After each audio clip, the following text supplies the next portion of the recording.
बिस्मिल्लाहिर्रहमानिर्रहीम, अस्सलाम वालेकुम। मैं हुसैन इकबाल हूँ, आप मेरा यूट्यूब चैनल देख रहे हैं। जनाब, कब तक इस मुल्क का तमाशा और मजाक बनाया जाएगा कि हर शोबे में मेरिट की धज्जियां उड़ाई जाएंगी और सिर्फ लोगों को नवाजा जाएगा। पहले हम जो सियासी तौर पे और इलेक्शन 2024 में जिस तरह इस मुल्क का तमाशा और मजाक बनाया गया, जैसे वो फॉर्म 45 और 47 के सारी वारदातें डाली गई और इंटरनेशनली जो लोगों ने उस पर जो रद्द अमल दिया, तो उससे मजाक पाकिस्तान का बहुत ज्यादा बन चुका था। अब क्रिकेट का जो बेड़ा गर्क कर दिया गया है, जिसका अभी तक दुख नहीं जा रहा कि रात से सारी कौम ये सोच रही है कि यार ये कोई इतना मुश्किल मैच नहीं था कि जिसको आप रन बॉल जो है वो चेज ना कर सकें। 6 के रन रेट से आपने जाना है और आपकी पूरी टीम जो सारी चैंपियंस की टीम बनी फिरती है, वो इस 120 के टारगेट को चेज नहीं कर सकी। आप 8 ओवर में आखिरी 48 स्कोर नहीं बना सके, हालांकि आपके पास 7 से 8 विकेटें पड़ी थी और आप उस पे भी ये मौका जाया कर गए। अब खैर, रवायत आपने अपनी कायम रखी और जो हारने का तसलसल है उसको भी बरकरार रखा, लेकिन अब वो मामला जो हो गया वो हो गया। मैच तो जो है वो पाकिस्तान हार गया और तकरीबन वो कहते हैं ना कि जी लोगों का वर्ल्ड कप अभी शुरू भी नहीं हुआ, हमारा खत्म भी हो गया, तो वर्ल्ड कप तकरीबन हमारा खत्म है। अब हम उसी अगर मगर में लगे हैं। लेकिन पाकिस्तान की जो सियासी सूरत हाल और पाकिस्तान का इस खेल की सूरत हाल, जिससे लोग जो हैं वो ऑलरेडी काफी महंगाई की वजह से या सियासी हालात की वजह से काफी डिप्रेशन में होते हैं, तो इस तरह की जो एक्टिविटीज हैं, इस तरह के जो मैचेस हैं, वो लोगों को कुछ ज़हनी सुकून देने के लिए होते हैं। लेकिन जो डिप्रेशन बढ़ा दिया गया कल की हार के बाद, तो इसका अगर देखा जाए तो जिम्मेदार कौन है? जब से चेयरमैन पीसीबी साहब मोहसिन नकवी साहब आए हैं, उसके बाद अगर आप परफॉर्मेंस देखें पाकिस्तान टीम की, तो वो नीचे गिरती जा रही है। क्योंकि जिस तरह टीम में कोई मेरिट नहीं है, जिस तरह मुल्क के किसी भी शोबे में कोई मेरिट नहीं है, तो शायद चेयरमैन पीसीबी भी जो मोहसिन नकवी साहब को बनाया गया है, वो इलेक्शन 2024 से पहले जब वो निगरान वजीर आला पंजाब रहे, तो जिस तरह से उन्होंने नौकरी की, तो उसकी बुनियाद पर उनको नवाजा गया है। और अगर किसी को मोहसिन नकवी साहब इतनी पसंद है ना जनाब, तो आप ऐसा करें कि अगर आपने उनको वजारत दाखिला भी दे दिया है, चेयरमैन पीसीबी बना दिया है और सेनेटर भी वो हैं, तो इतनी ज्यादा पसंदीदगी है, अगर मोहसिन नकवी बहुत पसंद है किसी को, तो वो अपने इदारे के किसी महकमे का सरबराह बना दे। उनको पूरे पाकिस्तान की अवाम की उमंगों के साथ ना खेलने, इनकी उम्मीदों के साथ ना खेलने। आप ये ड्रामेबाजी आप बंद करें। आपने अगर नवाजना है तो अपने किसी महकमे, अपने किसी इदारे के महकमे से उनको नवाज दें, वहां पे उनको सरबराह बना दें, सारी उम्र आप उनको लगा के रखें और उधर जो भी आपने मेरिट का करना है करें, लेकिन लोगों के जज्बात का तमाशा ना बनाएं। अब वो शख्स मतलब मोहसिन नकवी साहब खुद ये बात कर रहे हैं कि जनाब इस टीम को जो है वो छोटी सर्जरी से सोचा था काम चल जाएगा, लेकिन बड़ी सर्जरी उसके लिए जरूरी है। तो जब इस टीम की सर्जरी होगी, तो जो सबसे बड़ा कैंसर है इस टीम का, वो मोहसिन नकवी साहब आप खुद हैं और आपको रिमूव करना पड़ेगा इस पूरे सिस्टम से सबसे पहले, अगर आपने नीचे का सिस्टम ठीक करना है। ये नहीं हो सकता कि आप सबसे बड़ा कैंसर अंदर ही रहने दें और कोई छोटी सी गिल्टी निकाल के कह दें कि जनाब हमने बंदे की सर्जरी कर दिया, तो ये छोटी गिल्टियों से सर्जरी नहीं होनी, ये पूरा कैंसर रिमूव करना पड़ना है। और मोहसिन नकवी साहब को जो लोग नवाज रहे हैं और जिन्होंने उनको आज मुसल्लत किया है इस निजाम पे, जो सियासी भी है और जो खेलों के मैदान पे भी उनको मुसल्लत किया गया है, तो उनको भी साथ साथ जो है सर्जरी में उनका भी थोड़ा बहुत आपको इलाज करना पड़ेगा। अब इसके बाद करते हैं जनाब, अगर नवाजने की बातें आ रही हैं, तो एक तो ये सिस्टम जो क्रिकेट का सारा तबाह हुआ है, इसके साथ जो मुल्क का सिस्टम तबाह हुआ है, तो उसमें भी कुछ इसी तरह जिस तरह खेल के मैदान में कुछ बड़े मोहसिन नकवी साहब हो गए या उनका जो दुम छल्ला है वहाब रियाज उसने बर्बाद किया है, उसी तरह कुछ बड़े और उनके जो दुम छल्ले हैं उन्होंने मुल्क का भी बेड़ा गर्क कर दिया है। और आज जो एक बड़े चीफ साहब है इलेक्शन कमीशन के, चीफ इलेक्शन कमिश्नर साहब, उन्होंने फिर से नौकरी की है।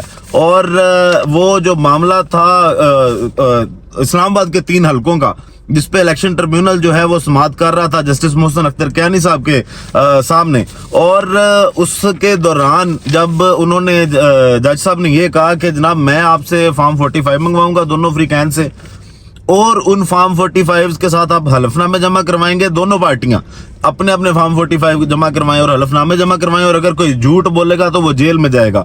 उसके साथ उन्होंने ये भी कहा कि अगर मुझे इनका फॉरेंसिक पाकिस्तान से बाहर से भी करवाना पड़ा तो मैं वो करवाऊंगा। जिसके बाद जो अफसरान है और जो मुस्लिम लीग नून है जिन्होंने वारदातें डालनी है, उनकी दौड़ें लगी और वो जनाब हुकूमत के पास गए और हुकूमत को जाकर उन्होंने कहा कि जी अगर ये सारे मामला तो हो गए तो हमने जो मिल के गंद घोला है, जो वारदात डाली है, वो तो पकड़ी जाएगी। फिर हुकूमत उनके लिए एक लेके आती है रिलीफ, और हुकूमत कहती है जनाब के आप जो वो आपको याद होगा वो जो आर्डिनेंस लेके आए ये इलेक्शन ट्रिब्यूनल पे कि जनाब रिटायर्ड जजेस जो हैं वो इसको सुनेंगे, वो भी सुन सकते हैं। और जनाब इस पे जब दरखास्त दी गई पाकिस्तान मुस्लिम लीग नून के रहनुमाओं की जानिब से, जिन्होंने मैंडेट चोरी किया कि जी हमें इतना तेज इंसाफ नहीं चाहिए, तो फिर इलेक्शन कमीशन सामने आया, चीफ इलेक्शन कमिश्नर साहब ने कहा कि जनाब अगले ही दिन इनकी दरखास्त लगा दी जाए। आज उस पे जो है वो फैसला सुना दिया गया है और जो इलेक्शन कमीशन है इसने तीनों हल्कों के लिए कायम इलेक्शन ट्रिब्यूनल को तब्दील कर दिया है। एक और तोहफा जो है वो इलेक्शन कमीशन की जानिब से पाकिस्तान मुस्लिम लीग नून को आज दे दिया गया। अब जनाब जो खुर्रम नवाज साहब हैं, राजा खुर्रम नवाज साहब, तारिक फजल चौधरी साहब और अंजुम वकील साहब की जो दरखास्तें थी जिसमें उन्होंने कहा था कि इतना तेज इंसाफ तो हमें नहीं चाहिए, हमने तो मांगा ही नहीं है कभी कि इतना तेज इंसाफ हो जाए, तो उस दरखास्त पे ये दरखास्तें वो मंजूर कर ली गई हैं और अदम एतमाद का इन्होंने इजहार किया था। अब मामला क्या है कि जनाब कोई शायद रिटायर्ड जज लगा दिया जाएगा इस पे, कोई मनपसंद जज इस पे लगा दिया जाएगा और उसके बाद इस केस को, इस मामले को जो है वो लंबा चलाया जाएगा कि जनाब 5 साल किसी ना किसी तरह से गुजर जाएं, स्टे पे गुजर जाएं या कुछ भी मामला हो वो गुजरते जाएं। इसके बाद अब बात करेंगे कि जो आज इस्लामाबाद हाई कोर्ट से जब से वो खत वाले मामला चले हैं ना, जब से इस्लामाबाद हाई कोर्ट ने डंडा तेज कर लिया और उन्होंने कहा कि जनाब हम जो है वो मेरिट पे बातें करेंगे, तो वो बार बार कोई ना कोई दुखती रग पकड़ लेते हैं। कभी साइफर का फैसला आ जाता है, कभी लापता अफराद पे जो है वो तिगनी का नाच नचा दिया जाता है इदारों को। तो आज भी इस्लामाबाद हाई कोर्ट से दो बड़ी खबरें हैं, दोनों हसास खबरें हैं। अब जनाब इस्लामाबाद हाई कोर्ट में जो केस चल रहा था अहमद फराज साहब वाला और उसकी दरख्वास्त जो है वो निपटा दी गई थी, आज उसका तहरीरी फैसला जो है वो जारी कर दिया गया। अब उस फैसले के मुताबिक कश्मीरी शायर अहमद फराज को जबरी तौर पर लापता किया गया। अपनी मुकम्मल कोशिशों के बावजूद रियासती इदारे ने बाजियाब कराने में नाकाम रहे। इसके अलावा जनाब वो जो अहमद फराज साहब हैं उनके बारे में अदालत कहती है कि अहमद फराज को घर वापस पहुंचने तक जबरी लापता गुमशुदा करार दिया जाता है।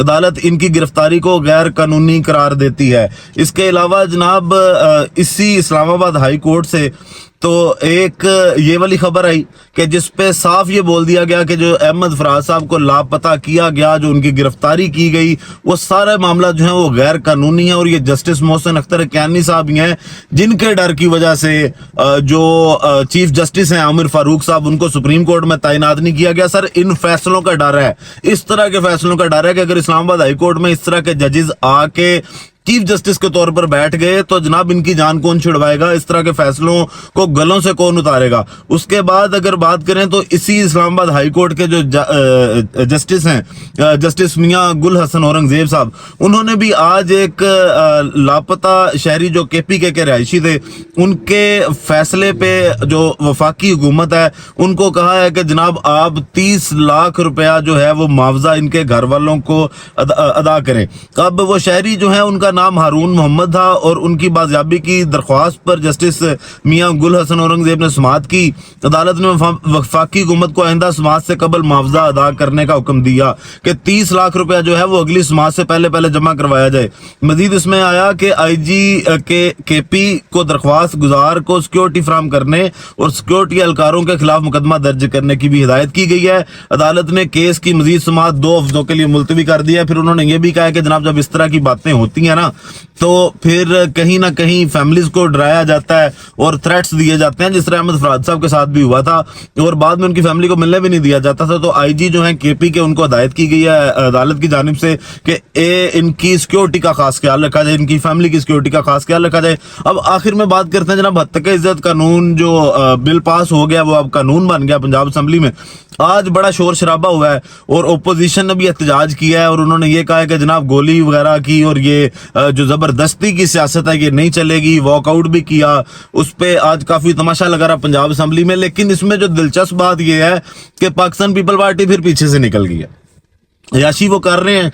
और आज जो हसन मुर्तजा साहब हैं उन्होंने भी कहा कि जनाब हमें बताए बगैर ये वाला बिल पास हो गया। यार आप बेवकूफ किसको बना रहे हैं? शर्जील मेमन साहब ये कह रहे हैं कि जनाब हम तो आजादी सहावत के साथ हैं, हमें इस कानून से जो है वो लापता रखा गया। आप किसको बेवकूफ बनाने की कोशिश कर रहे हैं? मजे आप ले रहे हैं, सारा कुछ आप एंजॉय कर रहे हैं। चलें, हसन मुर्तजा साहब ने इतनी हिम्मत जरूर की कि उन्होंने कहा कि हम इस जुर्म में शरीक हैं कि हमने इस हुकूमत को वोट दिया है। पंजाब में जो मरियम बीबी की हुकूमत बैठी है तो उन्होंने इतनी शर्म जरूर की है कि उसको ऑन किया है। लेकिन शर्जील मेमन साहब, आपसे ये सवाल है कि क्या आप इस बिल के खिलाफ किसी कानूनी फोरम पे गए हैं? आपने इसके खिलाफ कोई आवाज उठाने की कोशिश की है, कहीं एहतजाज करने की कोशिश की है? अब जब सारा कच्चा चट्टा खुल गया, जब गवर्नर साहब भी कहते हैं कि जी बिल तो पास होना ही था, मैं ना करता तो 14-15 दिन के बाद बिल वैसे ही पास हो जाना था, तो ये बिल तो पास होना था। तो आपको शर्म आनी चाहिए थोड़ी सी पीपल पार्टी को कि आप सारे मजे भी ले रहे हैं, सारा कुछ खा पी उनके साथ रहे हैं, और जहां पे आपको लगता है कि आपके ऊपर हल्की सी भी बात आ रही है, आप वहां से पीछे से फिर मुस्लिम लीग नून से निकल गए हैं। तो आज हसन मुर्तजा साहब ने कहा कि जनाब हम लीगल टीम से भी मुशावरत कर रहे हैं कि इस पे क्या करना है। तो पता नहीं ये मुशावरत कब तक जारी रहेगी, लेकिन ये बिल लेके आना था किसी की ना की तस्कीन के लिए, और किसी को खुश करने के लिए, और किसी की जिंदगी में सुकून लाने के लिए कि जनाब वो जो मरियम बीबी बैठी हैं, और ना उनके बारे में कोई बंदा बुरा बोले, ना उनके बारे में बंदा तनकीद करे, और ना ही उनके कानों को किसी की बात जो है वो नागवार महसूस हो। बाकी वीडियो का इख्तिताम करेंगे इसी दुआ के साथ कि अल्लाह ताला पाकिस्तान पर अपनी रहमत नाजिल करे। पाकिस्तान जिंदाबाद।